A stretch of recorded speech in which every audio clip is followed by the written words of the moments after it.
Hi hello friends, എല്ലാ കൂട്ടുകാർക്കും നമ്മുടെ സാന്ത്വന സീരിയലിൽ ഇനി വരാൻ പോകുന്ന ഒരു അടിപൊളി എപ്പിസോഡിന്റെ റിവ്യൂയിലേക്ക് തന്നെ സ്വാഗതം കേട്ടോ. ചാനൽ ആദ്യമായിട്ടാണ് കാണുന്നുണ്ടെങ്കിൽ ഒന്ന് സബ്സ്ക്രൈബ് ചെയ്ത് ലൈക്ക് ചെയ്ത് സപ്പോർട്ട് ചെയ്യാൻ വേണ്ടി മറക്കല്ലേ. അങ്ങനെ ദേവിനെ കുറിച്ചുള്ള ഓർമ്മകൾ എല്ലാവരും ഇങ്ങനെ ആലോചിച്ചുകൊണ്ടിരിക്കുകയാണ്. ദേവി എന്നാലും ഇങ്ങനെ ചെയ്തല്ലോ എന്നൊരു വിഷമമാണ് എല്ലാവർക്കും കേട്ടോ. അങ്ങനെ നൈസായിട്ട് രാവിലെ തന്നെ ഉദയഭാനും ശ്രീകലനെയും വിളിച്ചു വരുത്തുവാണ് ബാലൻ. ഉദയഭാനും ശ്രീകലയും വന്നിട്ട് അവര് അപ്പോഴും തെറ്റ് സമ്മതിക്കുന്നുണ്ട് കേട്ടോ. അപ്പോഴും നോണയുടെ പുറകെ നോണ പറഞ്ഞുകൊണ്ടേയിരിക്കുകയാണ്. ഗോമതി ചോദിക്കേണ്ട സ്ത്രീകളെടുത്ത് പറ, നിങ്ങളുടെ മകൾ ദേവി എത്ര വരെ പഠിച്ചിട്ടുണ്ട് പറ എന്ന് പറയുമ്പോഴേക്കും ഉദയഭാനു പറയണ്ട അവള് ബി എയോ അല്ല എം എ ലിറ്ററേച്ചർ എന്ന് പറയാണ്. എം എ ലിറ്ററേച്ചർ പോയിട്ട് ഇവൾക്ക് ABCD എത്ര അക്ഷരം ഉണ്ടെന്ന് പോലും അറിയില്ല എന്ന് ആനന്ദ് പറയേണ്ടി. ഇവളുടെ പേരെഴുതാൻ ഇംഗ്ലീഷിൽ എഴുതാൻ പോലും ഇവൾക്ക് അറിയില്ല. ഇംഗ്ലീഷ് അക്ഷരങ്ങൾ കൂട്ടി വായിക്കാൻ പോലുള്ള അറിവ് അവൾക്കില്ല. എന്നിട്ടാണ് MA ലിറ്ററേച്ചർ പോലും. നിങ്ങളുടെ മകളെ 10ാം ക്ലാസ് വരെ പഠിച്ചിട്ടുള്ളൂ എന്ന് ഗോമതി പറയുമ്പോഴേക്കും എന്താണ് 10ാം ക്ലാസ് വരെയോ എന്ന് സ്ത്രീകൾ ചോദിക്കുമ്പോഴേക്കും അതെ, ഇതൊക്കെ ആരാ പച്ചക്കളവ ഗോമതത്ത് പറഞ്ഞു നിൽക്കണ, എന്റെ മോളെ MA ലിറ്ററേച്ചറാ. അപ്പൊ ഉദയഭാനു പറയണ്ട അതെ MA ലിറ്ററേച്ചർ ഫസ്റ്റ് റാങ്ക്, അതിന്റെ ഗോൾഡ് മെഡൽ കാണിക്കണോ, ഞങ്ങൾ വേണമെങ്കിൽ കാണിച്ചു തരാം. ഹോ, നിങ്ങളെ സമ്മതിക്കണം, ഇത്രയൊക്കെ സത്യങ്ങൾ ഞങ്ങൾ മനസ്സിലാക്കിയെന്ന് അറിഞ്ഞിട്ടും ഇങ്ങനെ കള്ളം പറയാണ്ട് നിങ്ങളെ കൊണ്ട് മാത്രമേ പറ്റുള്ളൂ. ആ ഭാരത്തൊലിക്കെട്ടി തന്നെ ഇതേ ഞങ്ങളാരും പോയി പറഞ്ഞതെന്നല്ല, നിങ്ങളുടെ മകള് തന്നെയാ പറഞ്ഞത് അവൾ 10ാം ക്ലാസ് വരെ പഠിച്ചിട്ടുള്ളൂ. ഇപ്പൊ കൂടുതൽ പഠിച്ചോ കുറവ് പഠിച്ചോ അതിലൊന്നും ഞങ്ങൾക്ക് ഒരു പ്രശ്നവുമില്ല. മരുമകൾ പഠിക്കണമെന്ന് ഞങ്ങൾക്ക് ഒരു നിർബന്ധമില്ല. അവളുടെ സ്വഭാവം മാത്രമേ ഞങ്ങൾ നോക്കുന്നുള്ളൂ. പക്ഷെ എന്നിട്ടും നിങ്ങൾ അടങ്ങിയോ? എന്തൊക്കെ നുണയാ നിങ്ങൾ പറഞ്ഞത്? നിങ്ങൾ ചതിച്ചും പറ്റിച്ചും മാത്രം ജീവിക്കുന്ന മനുഷ്യനല്ലേ? 25,000 രൂപ ഞങ്ങളുടെ ഗോമതി സ്റ്റോഴ്സിൽ നിന്ന് മോഷ്ടിച്ചത് നിങ്ങളല്ലേ എന്ന് ആനന്ദ് ചോദിക്കുമ്പോ ഞാനോ 25,000 രൂപയോ? എനിക്ക് അതിന്റെ ആവശ്യമേ ഇല്ല. മരുമോൻ എന്തൊക്കെയാ പറഞ്ഞത്? ഞാൻ വേണമെങ്കിൽ 25 ലക്ഷം രൂപ അങ്ങോട്ടേക്ക് തരാം, പുഷ്പം എന്നൊക്കെ പറയുമ്പോ നിങ്ങൾ കള്ളം പറയല്ലേ, നിങ്ങൾ 25 ലക്ഷം രൂപ മോഷ്ടിച്ചോ? നിങ്ങൾ കാരണം ഞങ്ങളുടെ പ്രിയപ്പെട്ട ധർമ്മമാമൻ ഇവിടുന്ന് പടി ഇറങ്ങേണ്ടി വന്നു. ധർമ്മമാമനാണ് മോഷ്ടിച്ചെന്ന് പറഞ്ഞിട്ട് ഇവിടുന്ന് പടി ഇറങ്ങേണ്ടി വന്ന അവസ്ഥ വരെ വന്നിട്ടുണ്ട്. നിങ്ങൾക്കതൊക്കെ അറിയാവോ എന്ന് ചോദിക്കുമ്പോഴേക്കും നമ്മുടെ ഉദയഭാനു അയ്യോ മോനെ, ഞാൻ പണമൊന്നും മോഷ്ടിച്ചിട്ടില്ല, നിങ്ങൾക്ക് അതിനുള്ള തെളിവ് വേണം. നോക്ക്, ഈ വീട്ടിൽ ആരും കാണാതെ ഞാൻ ഗോമതി സ്റ്റോഴ്സിൽ ഒരു ക്യാമറ വെച്ചിട്ടുണ്ടായിരുന്നു. അത് പൈസ മോഷണം പോണെന്ന് പറഞ്ഞപ്പോ എനിക്കൊരു സംശയം തോന്നി, അത് നിങ്ങളാണോന്ന്. അതിനു വേണ്ടി തന്നെയാണ് ഞാൻ ക്യാമറ വെച്ചത്. കുറെ ദിവസങ്ങൾ ഞാൻ കാത്തിരിക്കുന്നു ക്യാമറയിൽ ഒന്ന് പതിഞ്ഞ് കിട്ടാൻ വേണ്ടി നിങ്ങൾ പണം മോഷ്ടിക്കണത്. അവസാനം ഇന്നലെ കിട്ടി നിങ്ങൾ പണം മോഷ്ടിക്കണത്. അത് ഈ വീട്ടിലെല്ലാവരും ഞാൻ കാണിച്ചു. അപ്പോഴാണ് നിങ്ങളുടെ മോള് മണി പോലെ സത്യങ്ങളൊക്കെ തുറന്നു പറഞ്ഞത്. നിങ്ങളുടെ മകള് സത്യം 10 വരെ പഠിച്ചിട്ടുള്ളൂ. ഈ സത്യങ്ങളൊക്കെ ഞാൻ നേരത്തെ കണ്ടുപിടിച്ചതാണല്ലോ. എന്നിട്ട് മോളെ ഞാൻ നിങ്ങളുടെ അടുത്തേക്ക് പറഞ്ഞയച്ചതാണ്. പിന്നെ അവള് ഗർഭിണി ആയതുകൊണ്ടാണ് ഞാൻ വീണ്ടും ഇവിടേക്ക് കൂട്ടിക്കൊണ്ടുവന്നത്. പക്ഷെ അവളെന്റെ കുഞ്ഞിനെയും കൂടി ഇല്ലാതാക്കിയപ്പോ അവളുടെ ദേഷ്യം എനിക്ക് കംപ്ലീറ്റ് എല്ലാം അവൾ ചെയ്ത എല്ലാ തെറ്റുകളും ഞാൻ മറന്നതാണ്. പക്ഷെ എന്റെ കുഞ്ഞിനില്ലാതാക്കിയപ്പോഴേക്കും എനിക്ക് അതിന്റെ കൂടി ദേഷ്യം കൂടിയിട്ട് എല്ലാ സ്ഥലത്തും അവസാനം തുറന്നു പറഞ്ഞു, എനിക്കിനി ഭാരം തലയിൽ ചുമന്ന് നടക്കാൻ വയ്യ എന്ന് പറയണം. അങ്ങനെ പൊട്ടിത്തെറിക്കാണ് ആനന്ദ് കേട്ടോ. ഇത്രേ നേരം മിണ്ടാതിരിക്കേണ്ടെന്ന ബാലന് അവിടെ നിന്ന് എഴുന്നേക്കാണ്. അയ്യോ ബാല, ഒരു കയ്യബദ്ധം, പ്ലീസ് ബാല ക്ഷമിക്കണം എന്ന് പറയുമ്പോഴേക്കും ബാലന് ഒറ്റയടി വെച്ച് കൊടുക്കാണ് ഉദയഭാനുടെ മുഖത്തേക്ക്. എന്റെ മകന്റെ ജീവിതം ഞാൻ തൊലച്ചു. ആര്യന്റെ ജീവിതം തെരഞ്ഞെടുത്തു. അതുപോലെ തന്നെ ആകാശിന്റെ ജീവിതം തെരഞ്ഞെടുത്തു. ഞാനപ്പോ വെല്ലുവിളിച്ചു, എന്റെ മകനാണിതിനെ ഞാൻ അറേഞ്ച്മെന്റ് നടത്തി ഇതിനേക്കാൾ നല്ലൊരു ആലോചന ഞാൻ കൊണ്ടുവന്നു. അന്നത്തെ എന്റെ അഹങ്കാരത്തിന്റെ ഹുങ്ക് കൊണ്ട് ഞാൻ അങ്ങനെയൊക്കെ പറഞ്ഞു.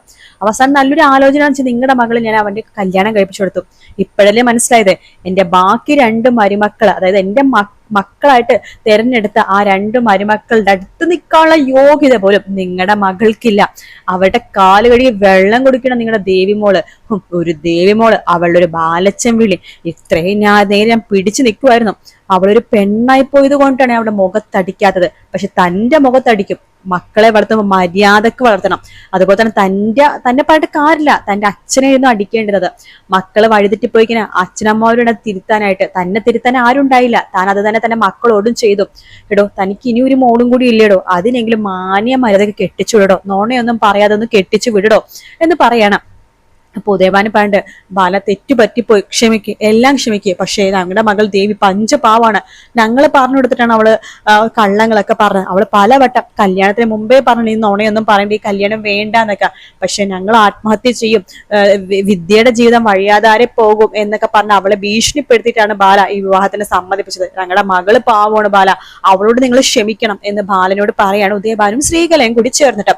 അപ്പൊ ബാലൻ പറയുന്നുണ്ട്, ഇതില് തീരുമാനം എടുക്കേണ്ടത് ഞാനല്ല, എന്റെ മകൻ ആനന്ദാണ്, അവന്റെ തീരുമാനം എന്താണോ അതേ ഞങ്ങൾ കേൾക്കുള്ളൂ. ഗോമതി പറഞ്ഞിട്ട് എന്ത് തീരുമാനം അവൻ എടുക്കാനാ? ആരൊക്കെ എന്തൊക്കെ തീരുമാനം എടുത്താലും ഗോമതിന് ഈ വീട്ടിലെ നിർത്തി പൊറപ്പിക്കില്ല. അവൾ എങ്ങനെ ഈ വീട്ടിൽ കയറി വന്ന ഞാൻ ഈ വീട്ടിന്റെ പടി എന്നേക്കുമായിട്ട് പടി ഇറങ്ങും ബാലേട്ട, പറഞ്ഞേക്കാം. അപ്പൊ ആനന്ദ് പണ്ട് അതിനെ ആര് വിളിക്കാൻ പോകുന്നു അവളെ? ആർക്ക് വേണം അവളെ? കൊണ്ട് പുഴുങ്ങി തിന്നടോ എന്ന് പറയാണ്. അതെ, മക്കളെ കെട്ടിക്കാൻ വകയില്ലെങ്കിലേ ഇങ്ങനെ കണ്ടവരുടെ കുടുംബത്തെ നുണ പറഞ്ഞ് കെട്ടിക്കാതെ താൻ പോയി കൊണ്ട് പുഴുങ്ങി തിന്നടോ എന്നൊക്കെ പറഞ്ഞിട്ട് അവിടുന്ന് ആട്ടി ഓടിക്കണം. ഇറങ്ങിപ്പോ എന്നൊക്കെ പറഞ്ഞിട്ട് നമ്മുടെ ബാലനല്ല കേട്ടോ, ആനന്ദും ഗോമതിയും കൂട്ടിയാണ് ഇവരെല്ലാരും കൂടി പുറത്താക്കണം. അപ്പൊ അപ്പോഴും നമ്മുടെ ദേവി കാല് പിടിക്കുന്നുണ്ട്. എന്നോട് ക്ഷമിക്കും, ഒരു പ്രാവശ്യത്തേക്ക് എന്നോട് ക്ഷമിക്കുക എന്നൊക്കെ പറഞ്ഞ് കാല് പിടിക്കുന്നുണ്ട്. ഇത്രയും മീനാക്ഷിയൊക്കെ പറഞ്ഞിട്ട് പ്ലീസ് അപ്പച്ചി ഒരു പ്രാവശ്യം ഒന്ന് കേക്ക് അമ്മേ, പ്ലീസ് അമ്മേ, ദേവിയെടുത്തിനെ പറഞ്ഞയക്കലേമേ അമ്മേ, ദേവിയെടുത്ത് നമ്മുടെ കാണിച്ച സ്നേഹമൊക്കെ സത്യസന്ധമായിട്ടുള്ള സ്നേഹമാണ്, അത് ഞങ്ങൾക്കറിയാം അമ്മേ. അമ്മക്ക് ഈ മീനാക്ഷിയുടെ വിശ്വാസമാണോ? അപ്പൊ എന്നെ വിശ്വാസമാണെങ്കിൽ ഞാൻ പറഞ്ഞ വാക്കും കൂടി വിശ്വസിക്കാം.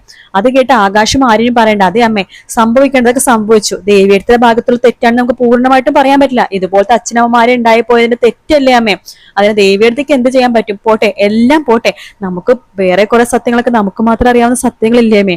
ദേവിയെടുത്ത കുഞ്ഞ് നഷ്ടപ്പെടാൻ കാരണം ഞാൻ ഒന്നും പറയണില്ല അമ്മേ. ഇപ്പൊ ആരുടെ മുമ്പിൽ അത് പറയാൻ പറ്റാത്ത അവസ്ഥയാണ്. അമ്മമാരൊക്കെ ദേവിയെടുത്തിന് അകത്തേക്ക് വിളിക്കുക. ഇല്ലടാ മക്കളെ, ഞാൻ വിളിക്കില്ല. ഇവള് ഒരു നോണയാണെങ്കിൽ കുഴപ്പമില്ല, പല നോണ ഇവള് പറഞ്ഞു. ഇത് ഞാൻ സഹിക്കില്ല, ഇറങ്ങിപ്പോടി എന്ന് പറഞ്ഞിട്ട് ദേവിനെ പിടിച്ച് പുറത്താക്കാണ്. എന്നിട്ട് വാതിലൊക്കെ ലോക്ക് ആട്ടോ. പക്ഷെ ദേവി തിരിച്ച് വീട്ടിലേക്ക് പോകുന്നില്ല. ഉദയഭാനും ശ്രീകരൻ തിരിച്ച് വീട്ടിലേക്ക് പോകുന്നുണ്ട്. കാരണം ദേവിനെ കൊണ്ട് അവർക്കൊരു ഭാരമാവില്ലേ.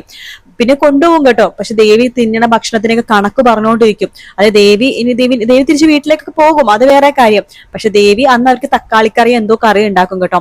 അങ്ങനെ തക്കാളിക്കറി തക്കാളിക്കറി മാത്രമേ ഉള്ളൂ, പിന്നെ മുളക് ചതച്ചതൊക്കെയാണ്.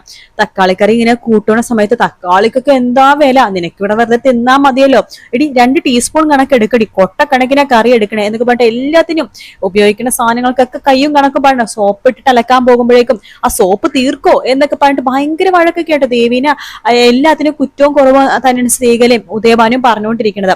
പക്ഷെ ദേവിക്ക് അനുഗ്രഹമായിട്ട് അപ്പൊ വേറൊരു സംഭവം നടക്കുന്നുണ്ട്. തമിഴിൽ അങ്ങനെയാണ് കേട്ടോ, മലയാളത്തിൽ എന്താകുമെന്ന് എനിക്ക് അറിയില്ല. തമിഴിൽ ദേവി വീണ്ടും പ്രഗ്നന്റ് ആവുന്നുണ്ട്. അതായത് വീട്ടിലേക്ക് പോയില്ലേ, അപ്പൊ വീണ്ടും പ്രഗ്നന്റ് ആവുന്നുണ്ട്. പ്രഗ്നന്റ് ആവുമ്പോൾ ദേവി അത് ആർക്കും പറയില്ല. കാരണം ചുറ്റുപ്രാവശ്യം ഇപ്പൊ ഈ കാരണം കൊണ്ട് പിന്നെ അവർ പോയി അയ്യോ ഒരു കാരണം കൂടി വന്നു, അല്ലെങ്കിൽ അവരുടെ മനസ്സ് മാറാൻ പോകുന്നില്ല ദേവിക്ക് അറിയാണ്ട് ദേവി ഇതൊന്നും പറയില്ല. പക്ഷെ ദേവി ഒരാൾക്ക് പറയും, ആനന്ദിനോട്. പക്ഷെ ആനന്ദ് അപ്പൊ എന്താ ചോദിക്കണമെന്ന് അറിയാവോ? ആരുടെ കുഞ്ഞാടി നിന്റെ വയറ്റില്? കാരണം എന്റെ കുഞ്ഞല്ല എന്നാണ് ആനന്ദ് പറഞ്ഞത്. പക്ഷെ ആനന്ദിന്റെ കുഞ്ഞ് തന്നെയാണ് കേട്ടോ അത്. ആനന്ദ് അന്ന് കുടിച്ച്, മിക്കവാറും ഈ ഭാഗം മലയാളത്തിൽ ഉണ്ടാവും കേട്ടോ. അന്ന് ആനന്ദ് കുടിച്ചൊക്കെ കിടന്നില്ലായിരുന്നോ? അന്നാണ് ഈ കുഞ്ഞ് ഉണ്ടായത്. ശരിക്കും പറഞ്ഞാൽ കുഞ്ഞ് ജന്മം കൊണ്ടുവന്ന ആ ഒരു സമയത്താണ്. പക്ഷെ ആനന്ദിന് അത് ഓർമ്മയൊന്നുമില്ല. അപ്പൊ ആനന്ദ് ചോദിക്കുന്നത് ആരുടെ കുഞ്ഞാണെന്നാണ് ദേവി എടുത്ത് ചോദിക്കണം. അപ്പൊ അതുകൊണ്ട് തന്നെ ദേവി പിന്നെ ആർക്കും ഈ സത്യം പറയില്ല. പിന്നെ കുറച്ച് നാളുകൾ കഴിഞ്ഞിട്ട് ദേവിക്ക് ഒരു 4 മാസമൊക്കെ എന്തോ ആകുമ്പോഴാണ് മീനാക്ഷി ഇത് അറിയണത്. പിന്നീട് മീനാക്ഷി ആയിട്ടാണ് ഇത് വീട്ടിലേക്ക് വന്ന് പറയണതും അങ്ങനെ കുറെ കാര്യങ്ങളൊക്കെ. അതിനുശേഷം പിന്നെ ദേവി പഴയ പോലെ തന്നെ വീട്ടിലേക്ക് വരും. അങ്ങനത്തെ കുറെ ഭാഗങ്ങളൊക്കെ തമിഴിലുണ്ട്. എന്നാലും തമിഴിലെ പോലെ തന്നെയാണ് മലയാളത്തിൽ ഇപ്പൊ പോയിക്കൊണ്ടേയിരിക്കണം കേട്ടോ. അപ്പൊ അതുകൊണ്ട് തന്നെ ഈ ഭാഗം വരുമെന്ന് നമുക്ക് പ്രതീക്ഷിക്കാം. വീഡിയോ ഇഷ്ടപ്പെട്ട ലൈക്ക് ചെയ്യുക, സബ്സ്ക്രൈബ് ചെയ്യുക, കമന്റ് ചെയ്യുക. മറ്റൊരു വീഡിയോ കാണാം. Take care, bye bye.